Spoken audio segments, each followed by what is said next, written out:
Well, right after that, there were spontaneous jubilation by the NPP supporters across the country as they welcomed the verdicts of the Supreme Court on the 2020 election petition brought by John Mahama. At the party headquarters here in Accra, several of the supporters trooped in to join in the celebration. Some of them have been showing to my colleague Manuel Kranting just how excited they are.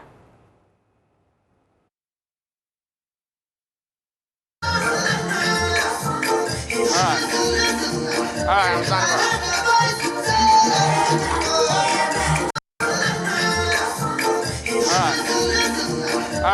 To respond to the allegation. So even though the John Mahama and the petition is not first of all, it is clear that you cannot compel a witness into the box. In any case, the EC closed this case. That of the President's legal team and that of the NPP also closed their case. And in any case, the Electoral Commission was of the clear view that what the people voted for was what they declared. And once the NDC disagreed, they were entitled to legal options. Today, the matter has been settled. There's no ambiguity about that at all. And I am also happy that once again, we've been able to live up to the billing that we won the 2020 presidential and parliamentary election. What are the lessons for election 2024 for the NPP as a party? Well, we ourselves, we set up our own internal mechanisms to review strategies here and there. But one thing that I can assure the teeming supporters of the NPP today, that in 2024, the NPP will do times 10 what we did in 2020. And our victory will be so loud in 2024, both in parliamentary and presidential. And then the NDC will also have that opportunity to once again believe that they lost the 2020 and they will lose the 2024. But let me use your medium to also appeal to the millions of the NPP supporters out there that democracy has been the winner today. There's no need to engage in extreme provocation of your brother or sister on the other side. Bring him or her closer. Share your Coke that you have. Share your little drink that you have. Let the person believe that the beauty of this game is that you win today, you can lose tomorrow. You lose today, you can win tomorrow. All of us, let's work together, support Nana Akufo-Addo and the NPP to deliver on this mandate. And then in 2024, we'll lace our boot for another epic contest, which I believe we will win once again. And that's Samir Uku there, who is a national organizer of the party, speaking to my colleague Manuel Kranting, who is still at the party headquarters and will be joining us soon. We'll also bring you reactions from across the regions. And then as we go along, we'll have a conversation here in the studio about the way forward. Let me begin with reactions from the Asante region of Kumasi. The ruling is the best so far. My expectation, it is unfair. Whatever they say today, we take it in good faith. So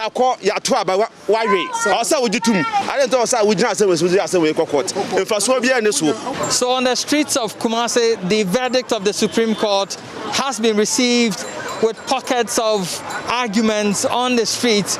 There are those who think that they were not expecting anything different. They knew that the petitioner's case held no water, and so they were expecting that the Supreme Court will give a verdict in favor of their president, Nana Akufo-Addo. And so they are happy about it. The judges have done a very good job. They have delivered on their promise to judge the case within the stipulated time. Secondly, they, given a unanimous decision, tells that justice has been served, in my opinion, because at the end of the day, if it had been like what we saw in 2013, then you would have said, okay, they had some amount of a case. But unanimously, they're saying that the case should be dismissed, which means that the petitioner could not prove in any way that there is a case. So I think the unanimous decision goes a long way to tell. And in fact, we've really made history as a country, and it's really going to go a hard way to deepen our democracy. The ruling is the best so far. From the beginning, from the genesis of the case, we saw that Mama has lost, but he was forcing. But still, we all know that he has lost. So the judgment is the best. I feel pity because this is not the way that I expect it. I went there to vote peacefully and to choose a leader. But this is what we are observing now. And it is unfair for a country, Ghana, by this time, have to be fighting for just a simple issue like this. Yeah, it is. I'm not delightful about the process. As compared to that of Nana Akufo-Addo, you see the vast difference. There's a vast difference. The petitioner brought in a person, the person of the vice president, to come and sit in as the petitioner. This one, the petitioner itself did not come in. Brought in witnesses. How will this be? So personally, I think they just went there to sustain their support from the NDC party faithful.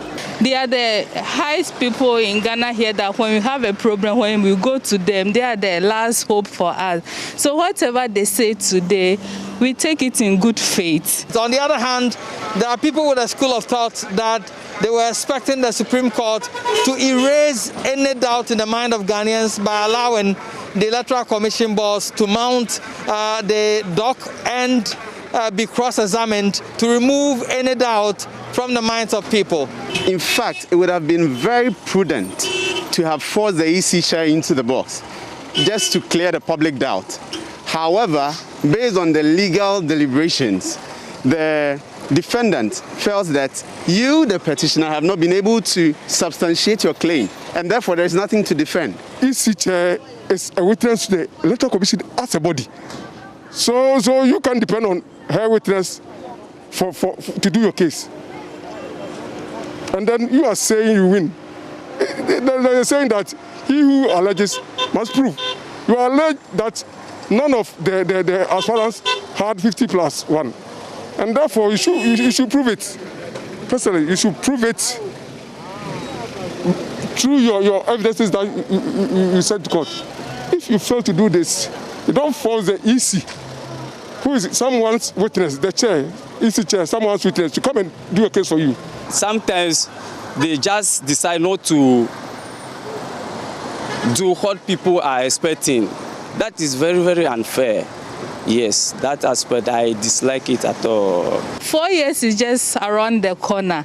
So whatever John Mahama lost or whatever you lose in 2020 election, so we should just have hope.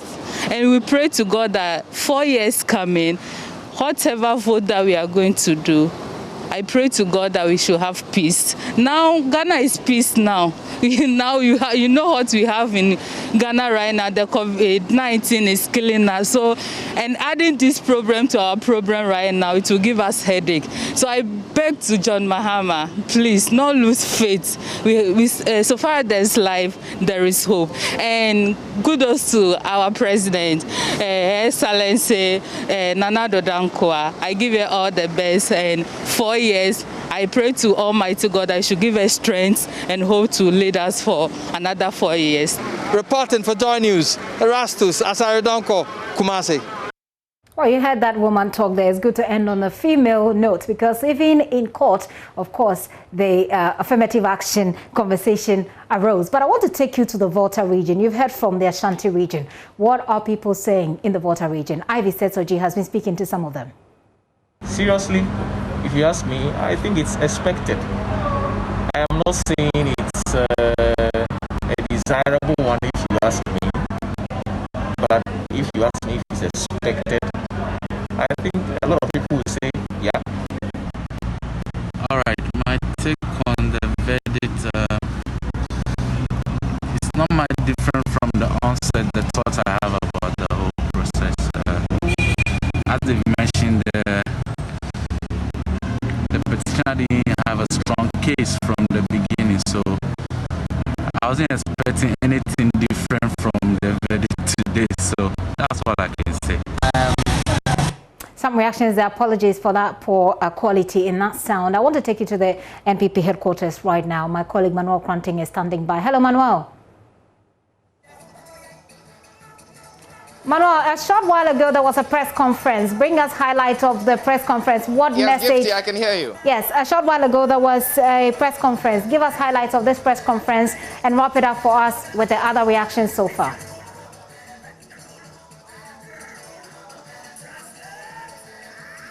Yes, indeed, Gifty, the press conference was addressed by the leadership of the New Patriotic Party here at the party headquarters.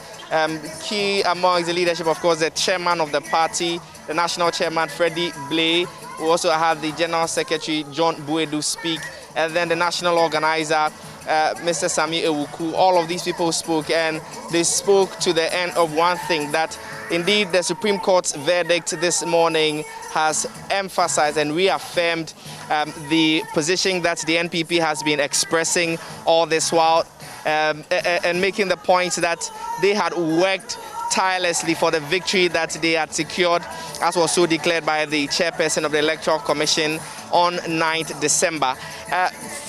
Chairman Freddie Blay, for instance, made the point that they knew that all of the time that was spent in court was just to waste the time. And this was really emphasized by the General Secretary of the party, John Buedu, who, if you would permit me to quote, said that this was a terrible waste of time of everybody in the country. And so for them, they've been welcoming the verdict of the Supreme Court and assuring the base of the party that they are going to mobilize and even deliver a bigger win come 2024. They make the point that the NDC's defeat at the hands of the NPP is going to get worse come 2024. We can listen to some of the things that they said.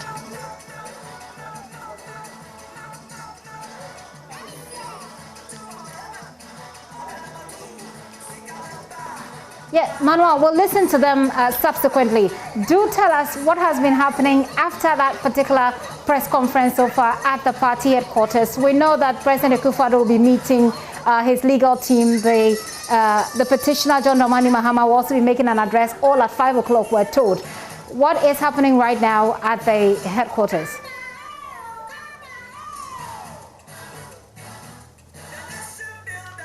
So just a short while ago, the leadership of the party stepped out of a meeting to consolidate and, as it were, assess the verdict of the Supreme Court as was delivered this morning. And that was right before they addressed the press conference. Essentially, there was a spontaneous jubilation that broke out even here at the party headquarters right after the Chief Justice Kwesi Enin-Yeboah delivered the final verdict in the court today. So we've been speaking to a lot of the supporters here who were trooping in to join the leadership of the party to celebrate the victory that they have received today. Most of them have been telling us that they were confident that the party was going to secure the victory that it did secure in court. And just to emphasize, even though we know that the case in court was between the petitioner John Mahama, who was the flag bearer of the NDC, and the Electoral Commission, and of course the second respondent, who is not the party but the flag bearer, if you like, candidate of the New Patriotic Party. They say that they were confident that the verdict was going to go in their favor, and indeed it has gone in their favor. Gifty. Manuel, thank you very much. And we'll certainly be linking up with you to find out what next is happening. We'll bring the highlights of the party leadership addressing that press conference subsequently. Manuel, thank you so much. Manuel Kranting there, my colleague who joined us from the party headquarters. Let me take you to the Upper West region, the capital of Wa, where my colleague Rafik Salam is standing by to give us some reactions. What are people saying on the streets of Wa? Rafik.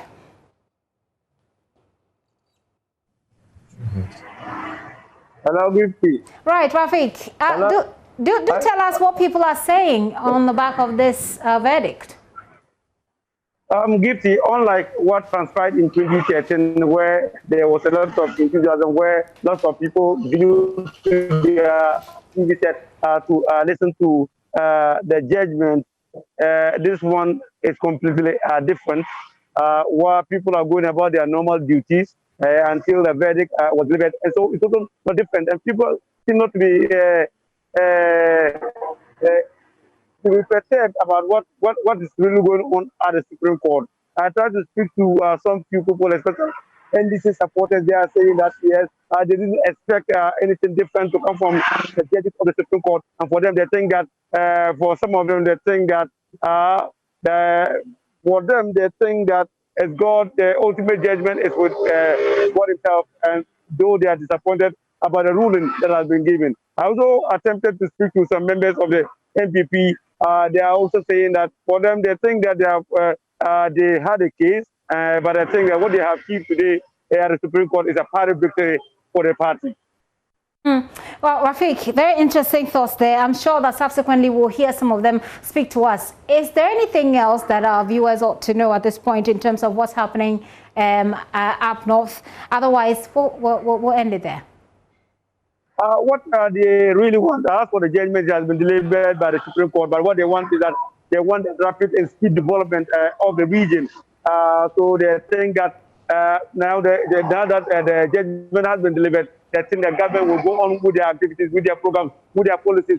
One has to deal with the issue of social amenities, the issues of road infrastructure for the people who they have been struggling over the years. A place like the Eastern Enclave, talking about Tumu area, they need roads, and so they want government to really come to their aid. Rafiq, thank you very much. Rafiq Salam is our Upper West Regional correspondent.